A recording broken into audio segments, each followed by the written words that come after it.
My grandparents died. I inherited $26 million. My parents demanded it. When I refused, I was a kindergarten teacher living on boxed mac and cheese paydays when a single phone call changed my life. It came on a Tuesday during nap time. The classroom was quiet except for the soft hum of the air conditioner and the gentle breathing of 20 small children. I was sitting at my desk, cutting out construction paper leaves for an autumn collage. My world was small, predictable, and safe. It was a world of scraped knees, juice boxes, and the smell of crayons. I liked it that way. The phone vibrated against a stack of coloring books. It was an unknown number and I almost ignored it, but something made me pick it up. A man's voice, low and somber, asked if I was Anna Grace Foster. When I said yes, he told me my grandparents were gone. Before I tell you how everything flipped, like and subscribe, and drop a comment to let me know where you are watching from. The words didn't make sense. Gone? Gone where? My mind couldn't form the right questions. He said there had been an accident. A car crash. He was a lawyer, their lawyer, and he was sorry. I remember hanging up the phone and just staring at the half-cut paper leaf in my hand. It was a perfect, jagged maple. Nothing in my world felt perfect anymore. The funeral was a blur of black suits and hushed apologies. My parents, Richard and Diane, stood at the front, accepting condolences like they were accepting awards. My father's face was a mask of dignified grief. My mother dabbed at her dry eyes with a silk handkerchief. I stood beside them, feeling like a ghost. These were the people who raised me, but I didn't know them at all. The only real parents I ever had were lying in 2 polished wooden caskets. 2 weeks later, we were sitting in the lawyer's office for the will reading. The room was just as stiff and formal as my parents'. It was on the top floor of a glass building downtown, with a view of the entire city. The chairs were plush leather that squeaked with every small movement. The air smelled of old paper and expensive cologne. My father sat back in his chair, one leg crossed over the other. He looked confident, like a man who knew what was coming and was pleased with it. My mother sat beside him, her back perfectly straight. Her nails, painted a deep blood red, tapped a silent rhythm on her leather purse. My brother, Jason, who was 2 years older than me, wasn't even pretending to pay attention. His eyes were glued to his phone, his thumb scrolling endlessly. They were all waiting for their reward for being the children of Harold and Elizabeth Foster. I just felt numb. I didn't want a reward. I wanted my grandmother's warm hugs. I wanted to hear my grandfather's booming laugh one more time. I wanted to sit with them on their porch swing, drinking iced tea and watching the fireflies come out. I wanted the only love I had ever truly known back. The lawyer, Mr. Goldstein, was an older man with kind eyes that seemed out of place in this cold room. He cleared his throat and adjusted his glasses. He read through some legal terms that went right over my head. I heard phrases like last will and testament and of sound mind and body. My father nodded along, as if he'd written the script himself. Then Mr. Goldstein paused. He looked up from the papers, his eyes finding mine across the wide mahogany desk. For a split second, I saw pity in his gaze. "And now," he said, his voice steady and clear, "we come to the disposition of the primary assets, including all shares of Foster Logistics, the family properties, and all liquid accounts, totaling an estimated $26 million. A quiet tension filled the room. This was the main event. My mother's hand stopped tapping. Jason finally looked up from his phone. My father leaned forward just a fraction of an inch. Mr. Goldstein took a deep breath. Per the final wishes of Harold and Elizabeth Foster, their entire estate is to be left to one individual. He paused again, letting the weight of his words settle. Then he said the sentence that shattered everything. Anna Grace Foster is the sole beneficiary. The silence that followed was louder than any scream. It was a thick, heavy silence, filled with shock and disbelief. I felt the air leave my lungs. Me? It had to be a mistake. I was a kindergarten teacher. I worried about paying my rent and whether I had enough gas in my car to make it to the end of the week. What would I do with $26 million? My father's jaw locked. The confident smile he had been wearing moments before vanished, replaced by a tight, ugly line. I saw a vein throbbing in his temple. My mother's nails, which had been tapping, were now digging so hard into the leather of her purse that I was sure she would leave marks. "What did you say?" my father asked. His voice was dangerously low. Mr. Goldstein didn't flinch. "The will is perfectly clear, Richard. Everything goes to Anna." "That's impossible," my mother hissed, her practiced sympathy gone. They were senile. They didn't know what they were doing. "On the contrary," Mr. Goldstein said calmly, "they were of perfectly sound mind. They also recorded a video message to be played at this reading, explaining their decision. He turned his laptop around. My heart hammered against my ribs. I should have been grieving. I should have been crying for the grandparents I had lost. Instead, I was sitting in a room with 3 people who were looking at me as if I had stolen something from them. I was about to learn a lesson that no school could ever teach. How money, or the lack of it, could make blood turn poisonous. And this was only the beginning. To understand why my grandparents did what they did, you have to understand the family I grew up in. I was born and raised in Ohio, in a big, beautiful house in a neighborhood where the lawns were always perfectly green and the cars were always new. From the outside, we were the perfect family. Richard and Diane Foster, their successful son, Jason,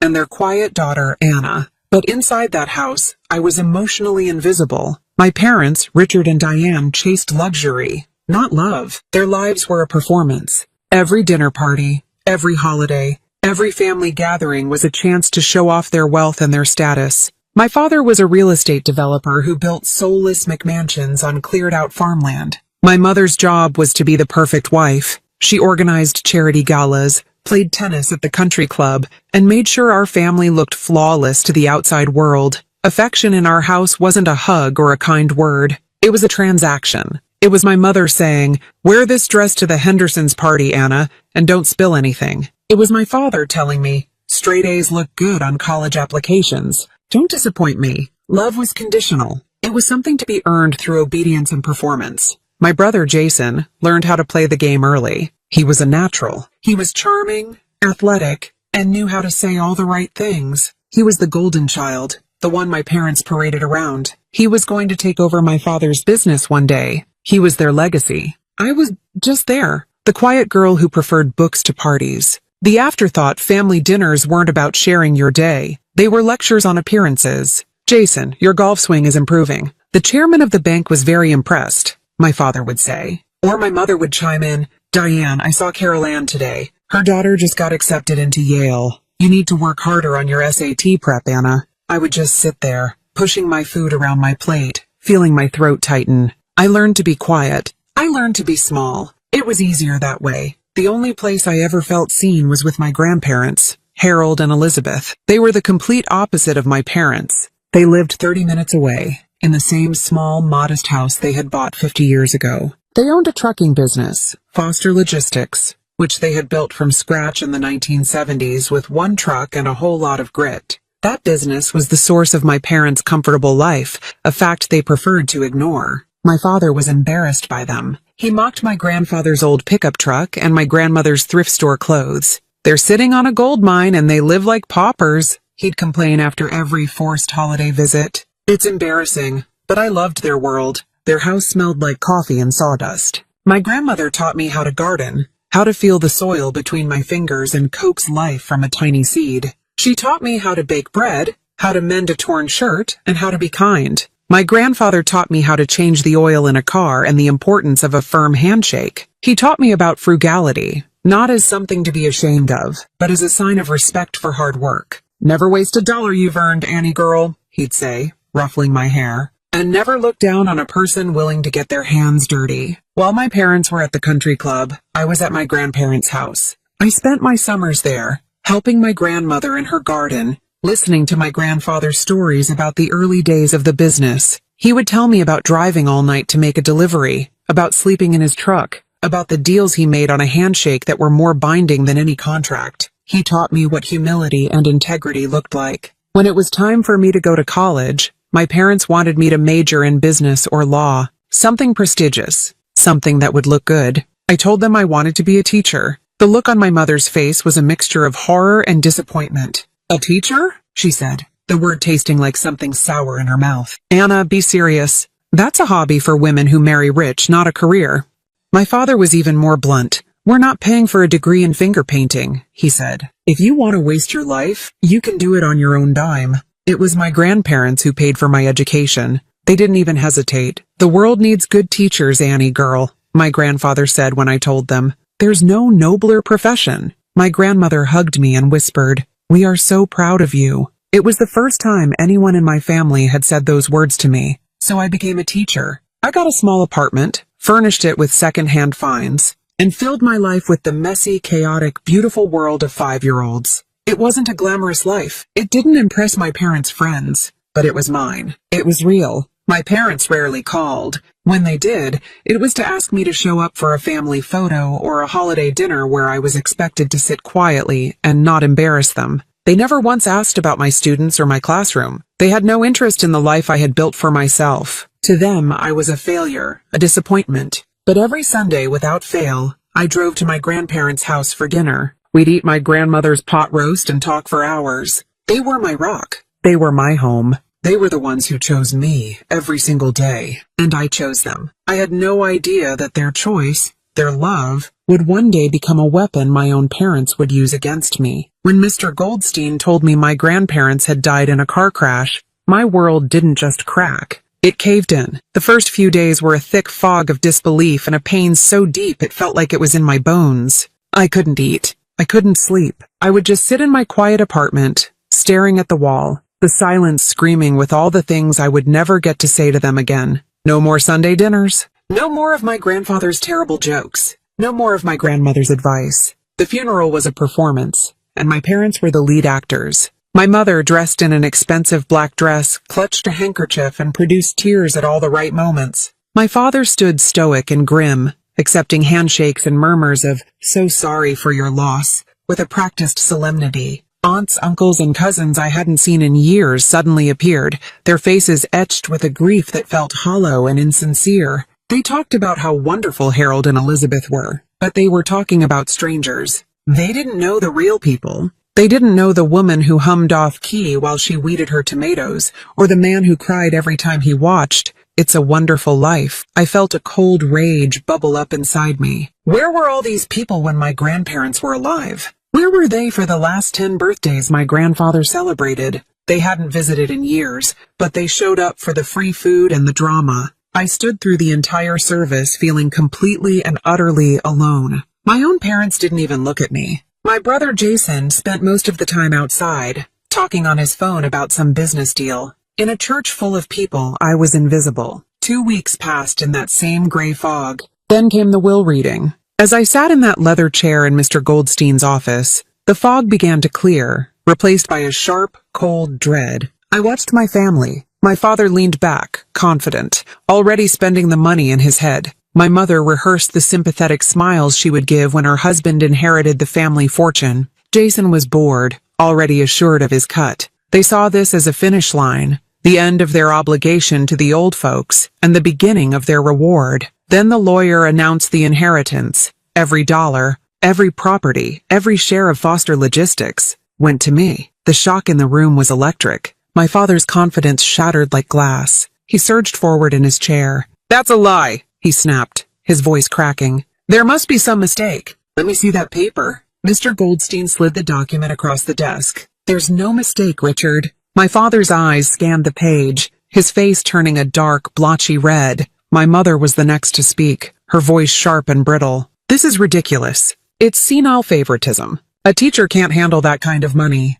She'll lose it all in a year." "They had their reasons," Mr. Goldstein said, his calm demeanor infuriating them even more. "And they wanted to explain them to you themselves." He turned his laptop toward us and pressed play. Suddenly, my grandparents were there, sitting on their familiar floral sofa. My grandfather had his arm around my grandmother. They looked older, more tired than I remembered, but their eyes were clear. My grandmother smiled, a sad, gentle smile that made my heart ache. "Hello, everyone," my grandfather began, his voice as steady as ever. "If you're watching this, it means we're gone. We hope it was quick, and we hope we didn't leave too big of a mess." He paused and looked at my grandmother, who squeezed his hand. She looked directly into the camera, and it felt like she was looking right at me. "We know our final decision might be a shock to some of you," she said softly. "Especially to you, Richard and Diane. We love you. You are our children. But love and trust are two different things." My father made a noise in the back of his throat, a strangled sound of outrage. My grandfather continued. "For 40 years, we built a business and a life on the principles of hard work, honesty, and looking out for folks who need a hand up. We've watched our children, and we've watched our grandchildren. We've seen who values things and who values people." His eyes seemed to harden just a little. "Richard, we have given you so much over the years. We helped you start your business. We paid for your home, but it was never enough. It was always about more. My grandmother took over. And Anna, she said, her voice softening. My breath caught in my throat. Our sweet Anna, you never asked us for a thing. You just gave us your time, your love. You sat with us. You listened to our stories. You remembered our birthdays. Tears started to well in her eyes. You were the only one who came to see us without asking for something. You've earned our trust and our legacy. My grandfather gave a final, firm nod. The business, the money, it's not a prize. It's a responsibility. And we are trusting it to the only person we know will handle it with a good heart and a steady hand. We trust Anna to carry on what we started.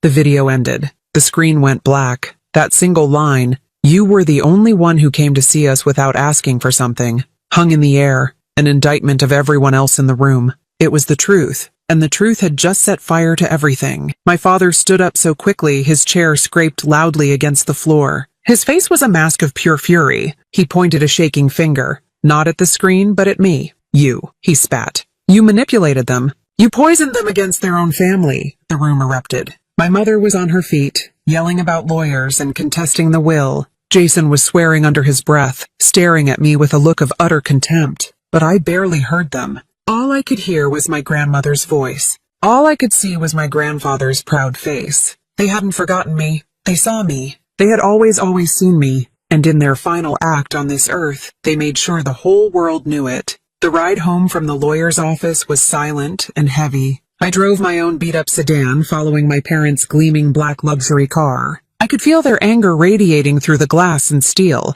a toxic cloud that followed me all the way back to their pristine, oversized house. I didn't want to go. I wanted to drive to my own little apartment and hide under the covers. But a text from my mother had pinged on my phone before we even left the parking garage. "We need to talk." At the house. Now. It wasn't a request. They summoned me to the formal living room, a place we only ever used for important guests. It was a cold, sterile room full of white furniture and abstract art. It felt more like a museum than a home. I sat on the edge of a stiff white sofa, my hands clenched in my lap. My father paced back and forth in front of the unlit fireplace. My mother sat opposite me, her face a carefully composed mask of disappointment. Jason leaned against the doorframe, arms crossed, looking like my father's loyal soldier. For a few minutes no one spoke. The only sound was the clicking of my father's expensive shoes on the hardwood floor. Finally, he stopped pacing and turned to face me. His eyes were like chips of ice. "This is a mess, Anna," he began,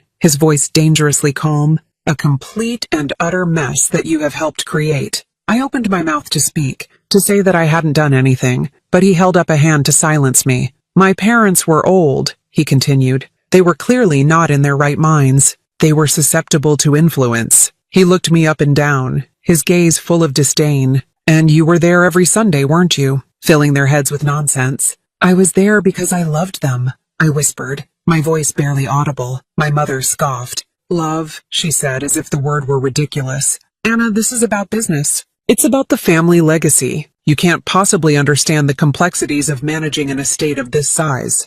She gestured to the polished coffee table between us. On it was a thick stack of papers, neatly bound. "Your father and I have already spoken to our lawyers. We've had these drawn up to fix the situation." I stared at the documents. "What are they?" "It's a simple transfer of administrative control," my father said smoothly, stepping in. "We will manage the estate. It's for the best. It protects the assets from being mishandled. We've set it up to avoid massive tax implications. It's the smart, responsible thing to do." My mother gave me a smile that didn't reach her eyes. "We're not trying to take anything from you, dear. We've allocated a generous portion for you, 10%. It's more money than you'll ever know what to do with. It will save this family from the embarrassment of having a kindergarten teacher run a multi-million-dollar corporation into the ground. 10%. They were offering me 10% of what my grandparents had left for me, as if they were doing me a favor. A cold knot formed in my stomach. This wasn't about protecting the family. This was about control. This was about greed. I hesitated. My mind was spinning. Everything was happening so fast. My grandparents' video message played in my head. "We trust Anna." They had trusted me, not them. My hesitation was all the answer they needed. Jason, who had been silent until now, pushed himself off the doorframe and slammed his hand down on the table. The sound echoed in the silent room. "Just sign the papers, Anna," he yelled, his face red with anger. "You owe us. Who paid for your first car? Who let you live rent-free for a year after college? Mom and Dad. Without them, you wouldn't even have that crappy little apartment you live in. You owe them this. The injustice of it all stung me. They hadn't paid for my car. My grandparents had. The apartment I lived in was mine, paid for with the salary I earned. They had done nothing for me, not really. They had only ever demanded. My father leaned in, his face just inches from mine. His voice was as cold as marble. He's right. We have given you everything. Now we are asking for this one thing. You will sign these papers, Anna. You will do the right thing and return what is rightfully ours. He paused, letting his words sink in. He thought he had me backed into a corner. He thought the little quiet girl would do what she was told, just like she always had. Sign this, Anna, he said, his voice dropping to a low threat. Or you're no longer part of this family. The words hit me like a physical blow. No longer part of this family. For a moment, panic seized me. The threat of being completely cut off, of being utterly alone, was terrifying. My entire life I had craved their approval, their love, and even the smallest crumb of it felt better than nothing. But then, I thought of my grandparents. I thought of their unwavering love, their trust. They had given me more than money. They had given me a backbone. They had shown me what a real family was. A real family didn't issue ultimatums. A real family didn't threaten to abandon you. I looked at my father, then my mother, then my brother. I saw them for who they truly were. Not family, but strangers who shared my blood. My voice shook, but only once when I started to speak. No, the word was quiet, but it landed in the center of the room like a stone. My father's eyes narrowed. What did you say? I took a deep breath and found a strength I never knew I possessed. I stood up so I was no longer looking up at them. I said no, I'm not signing anything. I looked my father directly in the eye. Grandma and Grandpa trusted me. I'm not going to betray them. I saw a flash of disbelief, then pure rage in his eyes. He had pushed what he thought was his final chess piece, and it had refused to move. He repeated his threat, his voice a low growl. You walk out that door without signing and you are dead to us. Do you understand me? You will have nothing. No one. The fear was still there, a cold whisper in the back of my mind. But my grandparents' love was louder. I looked at the three of them, at their cold, angry faces, and I made my choice. Then, I guess I'm not part of this family. I turned and walked out of the room, leaving the papers, the money, and the people who were supposed to love me behind. I didn't know what would happen next, but for the first time in my life, I felt free. I thought my father's threat was just that, a threat. Angry words spoken in a moment of fury. I thought I would have time to figure things out, to find a new place to live, to make a plan. I was wrong. I had underestimated their cruelty. Within an hour of me walking out of their house, they proved how real the threat was. I was sitting in my car in a grocery store parking lot, my hands trembling on the steering wheel, trying to process what had just happened. My phone buzzed. It was a text from my father. I suggest you pack your things. A second text followed immediately after. It was a formal-looking document, a PDF file. As the owner of the building at 1254 Maple Street, I am hereby terminating your month-to-month lease. Effective immediately. I stared at the screen, my blood turning to ice. My apartment building. He owned my apartment building. I scrolled through my rental agreement,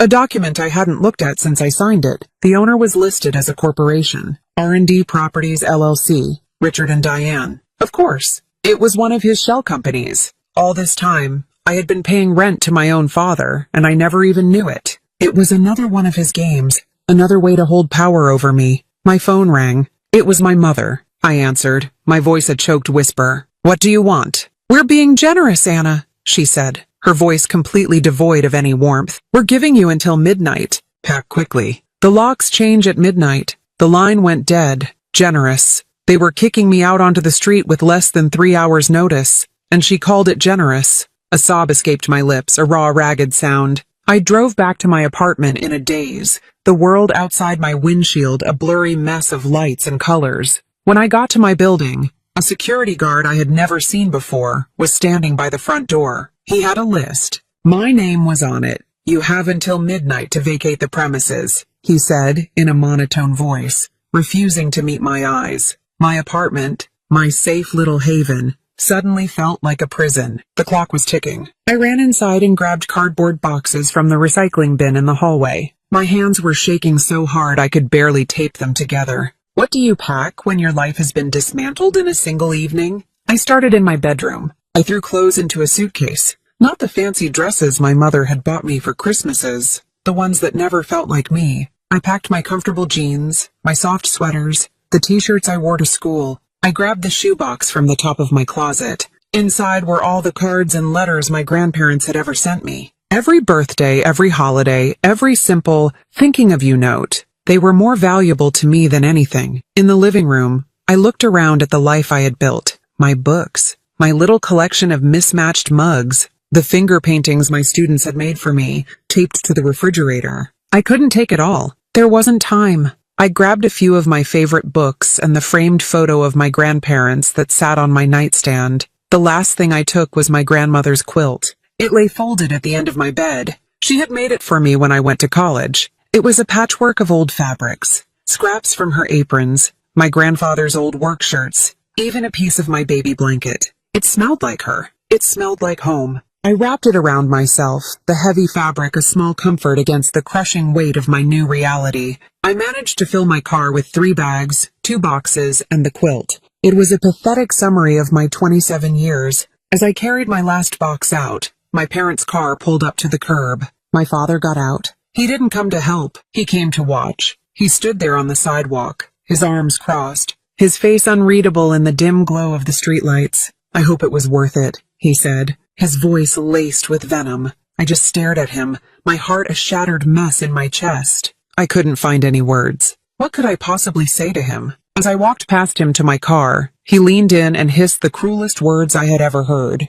"You were an accident, you know. Your mother and I were happy before you came along. You were an accident that ruined our lives." The word struck me with the force of a physical blow. All the little moments of neglect, all the times I felt invisible, all the dismissive comments, they all clicked into place. It wasn't just that they preferred Jason. It was that they had never wanted me at all. I stumbled, catching myself on the car door. I didn't look back at him. I couldn't. I got into my car, the quilt still wrapped around my shoulders, and drove away. Tears streamed down my face, hot and blinding. I drove into the night with no destination, sobbing, an orphan with living parents. I had lost my home, my family, and the very foundation of who I thought I was. All I had left was a car full of boxes and a single key clutched in my hand, the key to my grandparents' house, the one Mr. Goldstein had given me. It felt heavy in my palm, a tiny piece of metal that held the weight of my past and the terrifying uncertainty of my future. It was the only key I had left.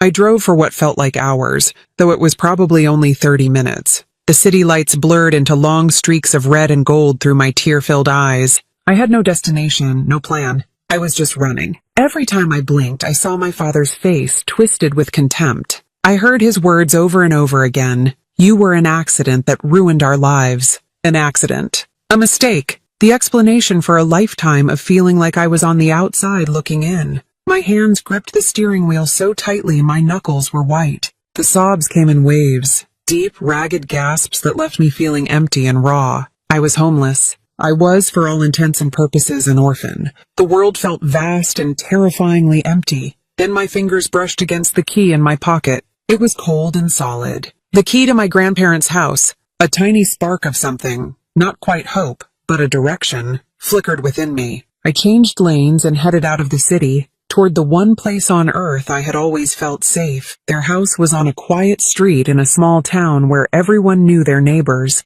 It was a simple 2-story home with a wide front porch and a big oak tree in the yard. It wasn't grand or impressive like my parents' house, but it was real. It was loved. I parked my car in the driveway and just sat there for a long time, looking at the dark windows. The thought of going inside without them there felt like a betrayal. It was their space, but the alternative was sleeping in my car. Taking a shaky breath, I got out and walked up the familiar stone path. My hand trembled as I put the key in the lock. It turned smoothly. The moment I pushed the door open, the air smelled like them. It was a comforting mix of my grandmother's lemon polish and the faint scent of cedar from my grandfather's workshop, the scent of safety. I stepped inside and closed the door, shutting out the cold, dark night. For the first time all evening, I felt like I could breathe again. I didn't turn on the lights. I let my eyes adjust to the darkness, navigating by memory. I walked through the living room, my fingers trailing over the soft, worn fabric of my grandfather's favorite armchair. I saw the faint indentation where he always sat,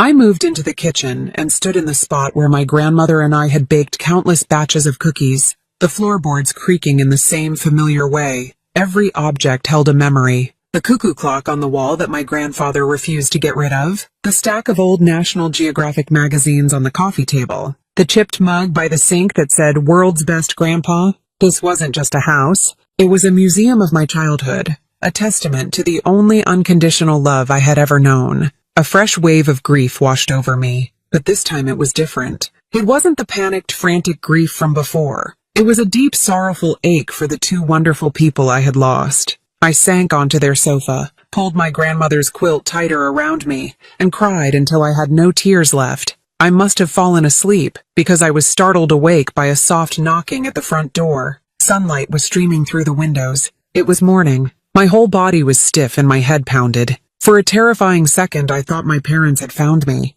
I crept to the door and peered through the peephole. It was Mr. Goldstein, the lawyer. He was holding a cardboard tray with 2 cups of coffee and a small paper bag. The relief was so overwhelming my knees felt weak. I opened the door. He gave me a kind, sad smile. "I thought you might end up here," he said gently. "May I come in?" I nodded, unable to speak. He stepped inside and placed the coffee on the kitchen table. The smell of fresh coffee and pastries from the bag filled the air. It was such a normal human gesture that it almost made me cry again. "I called your cell phone a few times last night," he said, his voice full of concern. "When you didn't answer, I got worried. I suspected Richard might pull something like this." "He kicked me out," I said, my voice hoarse. "He owns my apartment building. He gave me until midnight to leave." Mr. Goldstein's expression hardened. He shook his head slowly. "I'm so sorry, Anna. They've left you no choice." He pulled out a chair from the table. "Please sit down. We have a lot to talk about. Your grandparents? They were very wise. They saw this coming." He opened the leather briefcase he had brought with him and took out a large, worn folder. He laid it on the table between us. "Your grandparents started preparing this over 5 years ago. They knew who Richard was. They knew what he was capable of." He opened the folder. It was filled with documents, journals, and letters.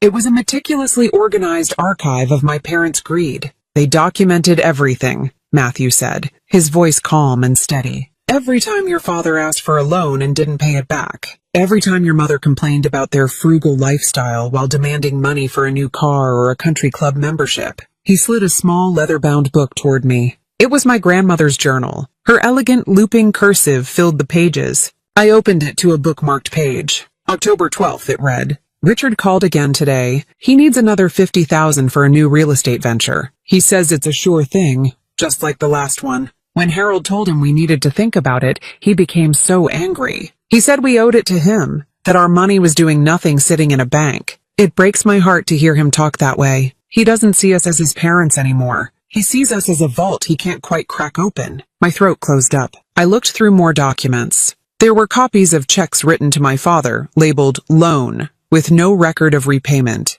There were letters from my mother detailing her extravagant spending habits. Then, Matthew slid a small flash drive across the table. "This is the most crucial part," he said grimly. "Your grandparents installed a new security system last year. It had cameras covering the main rooms, the entrances, and the safe where they kept my grandmother's jewelry." He opened his laptop and inserted the drive. "They suspected your parents might try something after they were gone. This footage is from the day after the funeral." He clicked play. An image of my grandparents' living room appeared on the screen. It was empty. Then, the front door opened, and my parents walked in. They looked around, making sure no one was there. My mother walked straight to a landscape painting on the wall, took it down, and opened the small safe hidden behind it. I watched in horror as my own mother, dressed in her black funeral attire, began pocketing my grandmother's jewelry. A pearl necklace, diamond earrings, brooches that I remembered her wearing. My father stood guard by the window. "They're thieves,"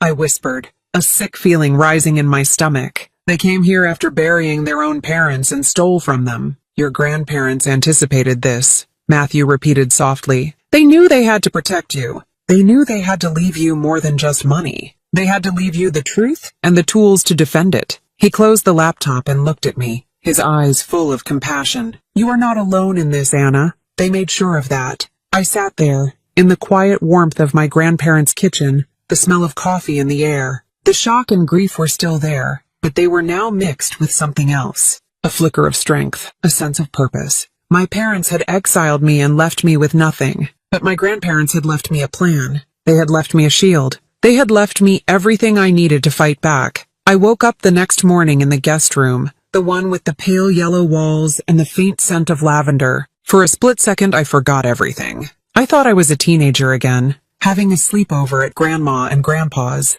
Then the weight of the last 48 hours crashed down on me. The will reading, the ultimatum, the eviction, the video of my parents stealing jewelry, but instead of the crushing despair of the day before, I felt a new, unfamiliar resolve hardening in my chest. I was no longer just a victim of their cruelty. I was the guardian of my grandparents' legacy, and I would not let them down. I went downstairs. Matthew Goldstein was already in the kitchen, a pot of coffee brewing. He had stayed in the other guest room, unwilling to leave me alone. He nodded at me with a reassuring smile. "Morning, Anna. I took the liberty of making some calls. Some people are coming over today. People your grandparents trusted. People you can trust." Before I could ask who, the doorbell rang. It was a man in his late 50s, his face weathered and kind, his hands calloused from years of work. He wore a simple flannel shirt and jeans. I recognized him instantly. "Carlos," I said, a small smile touching my lips. Carlos had been my grandparents' handyman for as long as I could remember. He could fix anything,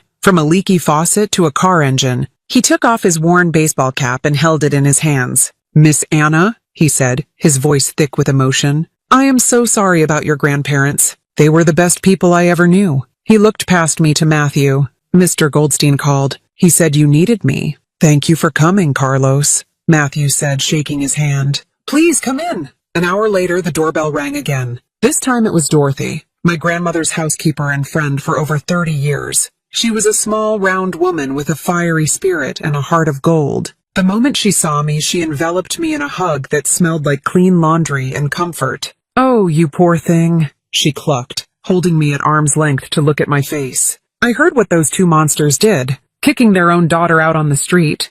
Your grandmother would be spinning in her grave." She marched into the kitchen like she owned the place, which, in a way, she did. "Matthew, you put that coffee on, but did you think to make this child some breakfast?" Men. Soon after, two more people arrived. Rosa Martinez, a sharp, impeccably dressed woman who was my grandfather's business partner and the co-owner of Foster Logistics. She had a no-nonsense air about her, but her eyes held a deep respect and sadness. The last to arrive was George Patel, my grandparents' financial advisor, a calm, meticulous man who carried a thick briefcase full of spreadsheets and financial reports. We all gathered around the big oak table in the kitchen. It felt strange at first, this odd collection of people, but as they started talking, I realized we were all connected by the two people who were no longer with us. We were a family of sorts, a family bound by love and loyalty to Harold and Elizabeth Foster. Matthew started, laying out the situation clearly and concisely. He told them about the will, my parents' reaction,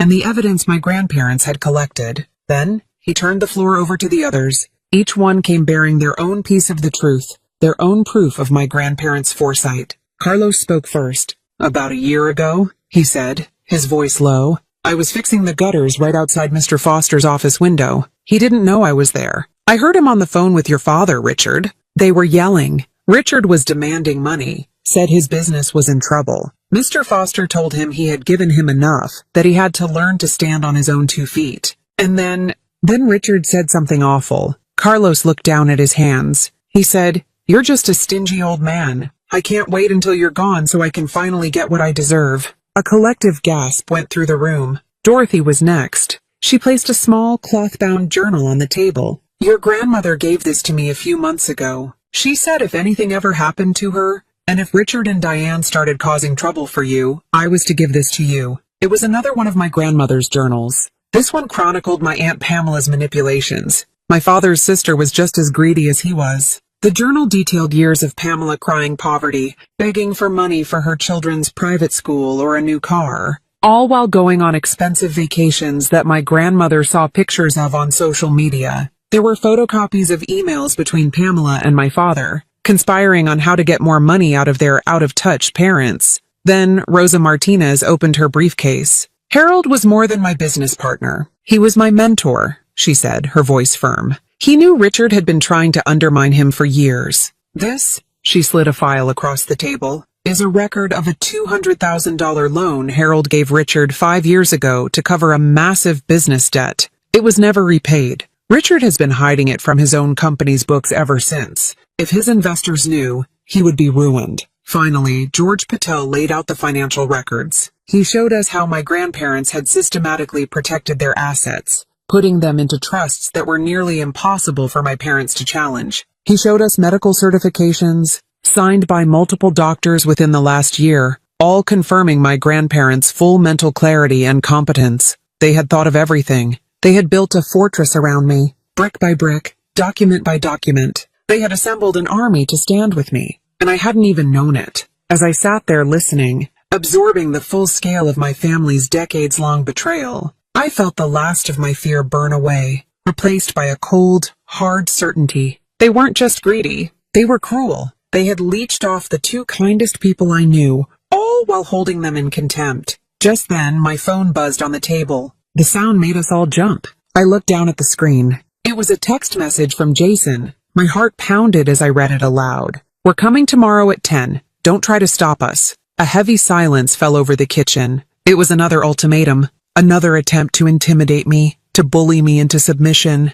They thought they were coming to confront the same timid, quiet girl they had kicked out of her apartment. They had no idea who and what was waiting for them. Matthew Goldstein looked around the table at our small group. He looked at Carlos's quiet strength, Dorothy's fierce loyalty, Rose's sharp intelligence, and George's calm preparedness. Then he looked at me. "Well," he said with a grim smile, "let them come." The next morning, the house was filled with a quiet electric tension. It wasn't the chaotic, fearful energy I had felt my whole life around my parents. This was different. It was the calm before a storm, but we were the storm. By 9 o'clock, everyone was assembled. Carlos and Dorothy were in the kitchen, making a fresh pot of coffee, their presence a silent, steadying force. Rosa and George were at the dining room table, their files and documents laid out in neat, damning piles. Matthew stood by the large window in the living room, watching the street. At 9:30, 2 more cars pulled into the driveway. Out of the first stepped a tall, silver-haired man with a commanding presence.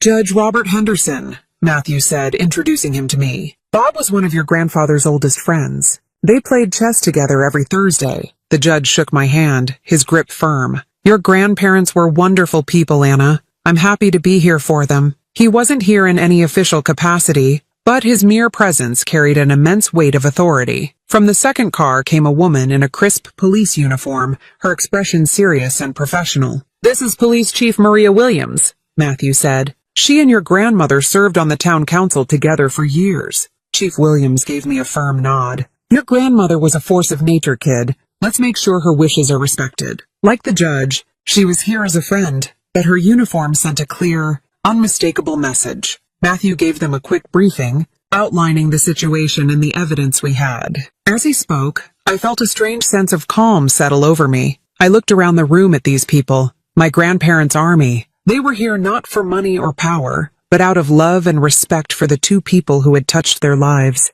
I was not alone. I was standing on a foundation of integrity that my grandparents had built over a lifetime. At exactly 10 a.m., a sleek black SUV pulled up to the curb. My father, my mother, and my brother got out. They were dressed in what I privately called their battle clothes, expensive designer outfits meant to project power and intimidate. My father wore a tailored suit, my mother a severe-looking dress, and Jason a blazer that probably cost more than my monthly salary. They walked up the driveway with an air of arrogant purpose, expecting to find me alone and terrified. Matthew opened the front door before they could even knock. "Richard, Diane, Jason, please come in." The sight that greeted them stopped them dead in their tracks. Their confident smirks faltered as they saw the living room was full of people. They saw the handyman and the housekeeper. They saw the business partner and the financial advisor. And then their eyes landed on Judge Henderson and Chief Williams. The color drained from my mother's face. My father's jaw tightened.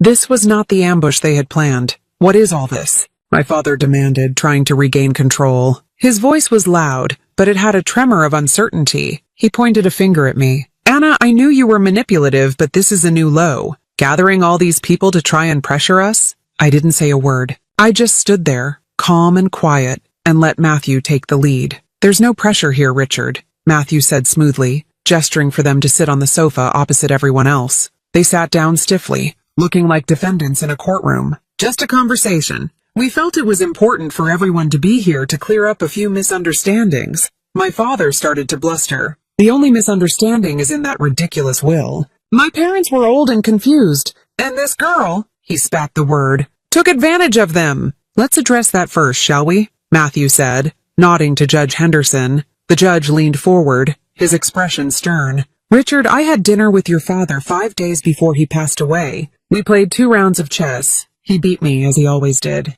We discussed politics, the stock market, and his plans for a new community garden project. To suggest he was not of sound mind is not only false, it's an insult to his memory. I also have here, he lifted a folder, notarized affidavits from 3 different doctors, all of whom examined both of your parents in the last 6 months, confirming they were in full possession of their mental faculties. My mother's face was pale, but they were old. She must have told them lies about us. What kind of lies? Matthew asked softly. He turned on a small monitor he had set up on the coffee table. Lies like this? He pressed play. The security footage filled the screen. My mother's sharp intake of breath was audible as she saw herself in her black funeral dress, standing in this very room, stealing my grandmother's jewelry from the safe. Jason stared at the screen, his mouth hanging open. My father looked like he had been punched in the gut. That's been doctored, my mother stammered, her hands fluttering nervously. The timestamp is authenticated, Diane, Chief Williams said, her voice flat and cold. And we can easily have the items appraised and checked against your homeowner's insurance policy. I imagine they're not listed there. My mother fell silent, her face crumbling. And Richard, Matthew continued, turning his attention to my father. You claim Anna poisoned them against you, but the truth is, you've been poisoning that well yourself for years. Rosa Martinez stood up. Richard, 5 years ago, Harold co-signed a $200,000 business loan to save you from bankruptcy. You promised to pay it back within 2 years. She placed a stack of papers on the table. Here is the loan agreement, and here are the bank statements showing it was never repaid. In fact, you leveraged your father's good name to secure other lines of credit, all of which are now at risk. You didn't just take their money, you jeopardized their entire company. My father stared at the document speechless. His carefully constructed image of the successful businessman was being dismantled in front of his eyes. Throughout all of this, I had remained silent, watching them, watching their masks of outrage and entitlement crack and fall away, revealing the ugly, desperate greed beneath. Their threats were gone. Their power was gone. All they had left were their lies, and those had just been burned to the ground. Finally, my father looked at me. His eyes were full of a hatred so pure it was almost breathtaking. You did this, he whispered. You turned them all against us. I finally spoke. My voice was quiet, but it carried across the silent room. It was steady. It was strong. You did this to yourselves, I said, looking each of them in the eye. You were so busy waiting for them to die that you never once appreciated that they were alive. You didn't want their love. You wanted their bank account. You saw them as an obstacle. I saw them as my whole world. I stood up and walked toward them. They flinched as if I were going to strike them. You didn't lose money today, I said, the words coming clear and true. You lost your masks. There's nothing left to hide behind.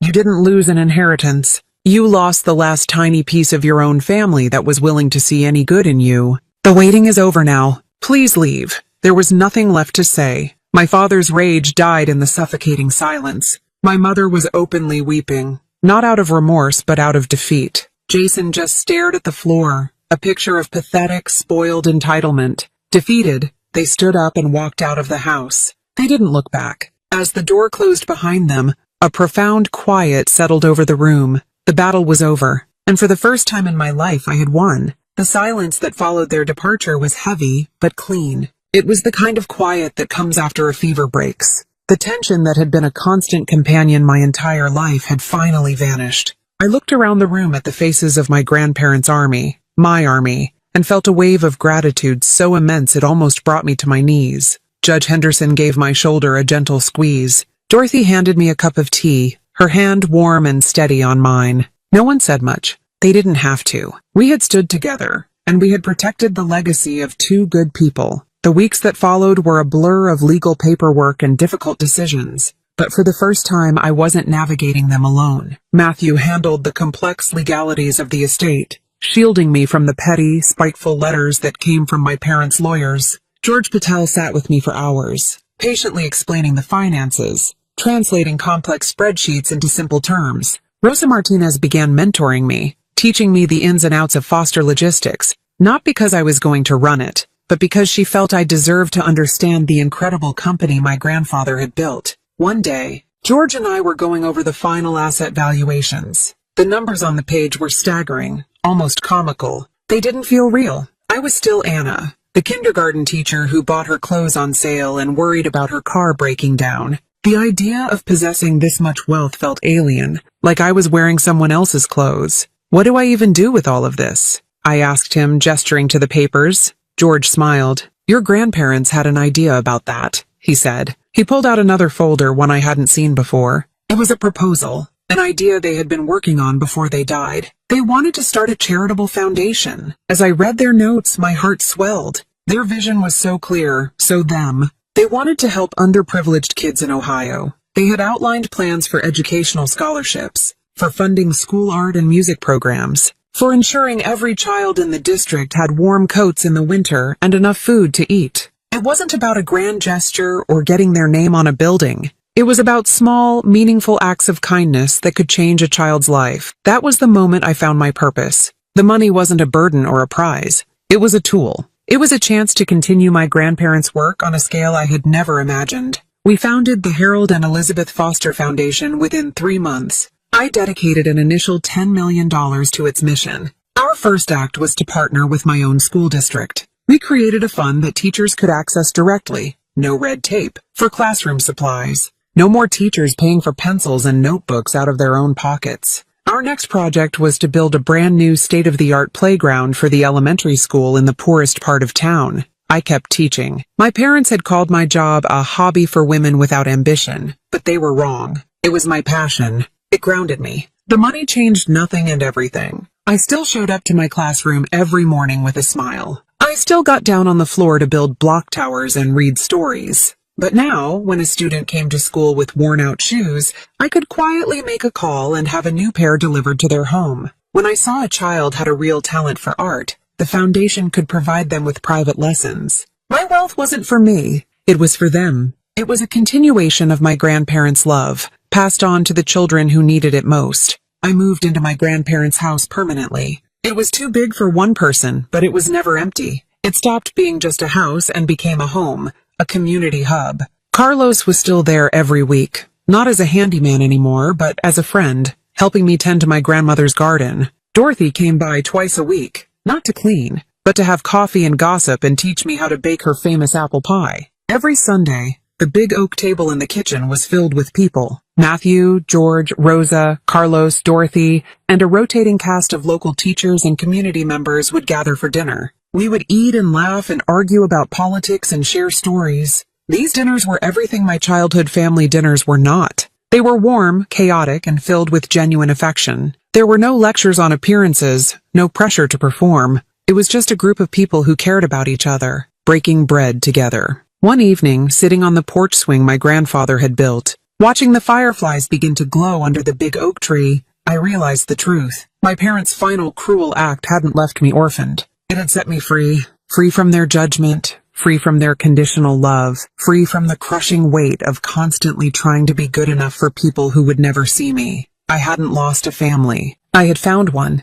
It wasn't a family bound by blood, but one bound by choice, by loyalty, and by a shared love for the two people who had taught us all what it meant to be truly rich. My grandparents left me more than $26 million.